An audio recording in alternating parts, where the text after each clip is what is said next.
হাজার বছর ধরে আমি পথ হাঁটিতেছি পৃথিবীর পথে। সিংহল সমুদ্র থেকে নিশীথের অন্ধকারে মলয় সাগরে অনেক ঘুরেছি আমি বিম্বিসার অশোকের ধূসর জগতে। সেখানে ছিলাম আমি আরও দূর অন্ধকারে বিদগ্ধ নগরে। আমি ক্লান্ত প্রাণ এক, চারিদিকে জীবনের সমুদ্র সফেন আমারে দুদণ্ড শান্তি দিয়েছিল নাটোরের বনলতা সেন।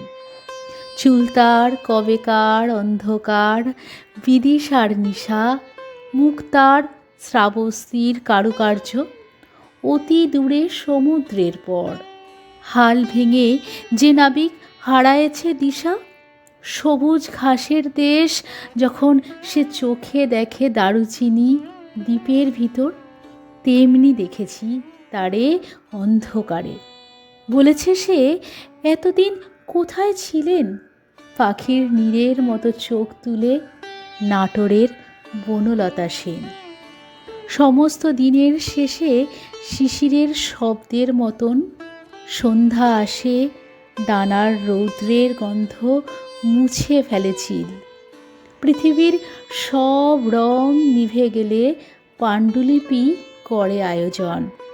তখন গল্পের তরে জোনাকির রঙে ঝিলমিল। সব পাখি ঘরে আসে, সব নদী ফুরায়, এ জীবনের সব লেনদেন। থাকে শুধু অন্ধকার, মুখোমুখি বসিবার বনলতা সেন।